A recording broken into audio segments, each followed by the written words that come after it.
I imagine and have actually a plan to build what I call an opportunity economy. Because here's the thing.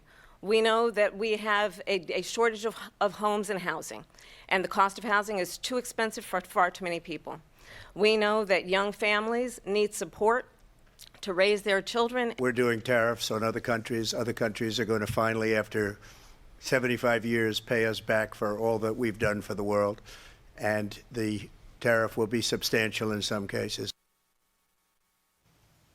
Candidates sparring during the first presidential debate between former President Trump and Vice President Harris. The debate ended moments ago, and this is likely going to be the only time the two are going to meet on the debate stage. WENY's Pennsylvania State Capitol correspondent Kara Jeffers live tonight in Philadelphia in the media spin room, where supporters for each candidate are responding to the debate. Kara, what are you hearing there?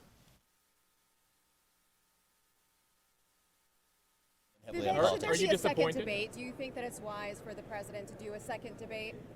I think that, look, I'm just going to speak as an American and not as a partisan here. I think more debate's good for the country.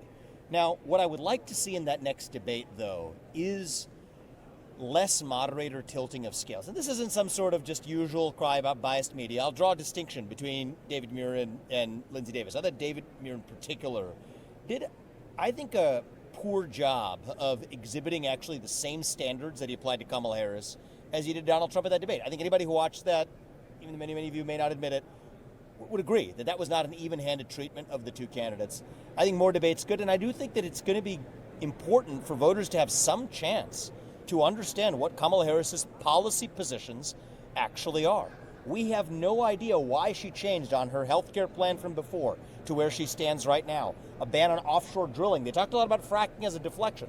Bans on offshore drilling versus where they are right now. And I think it's a disservice to voters. And so for that reason, I'm sharing with you my opinion. I think another debate.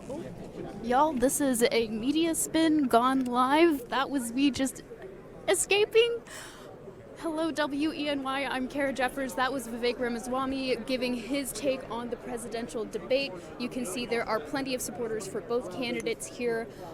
There's lots of trending going on Twitter. They got a lot of conversation in. We do hear here in Philadelphia there is pro-Palestine protest going on in the street, as reported by the Associated Press. I was stuck in the middle of that. I wanted to give you all a chance to see it if you wanted to. Again, that was Vivek's take on the debate. I know talking to Shapiro earlier tonight, he was saying Trump was focused on the past. He really applauded Kamala Harris for talking about small business. You can see on Twitter the thing that is trending is cooked. There's definitely somewhat of an online consensus right now that Kamala Harris showed up tonight. They did start that debate with shaking hands, but it devolved into a lot of personal jabs. We will see what the American consensus is tomorrow morning from tonight. In Philadelphia, I'm Kara Jeffers for WENY News.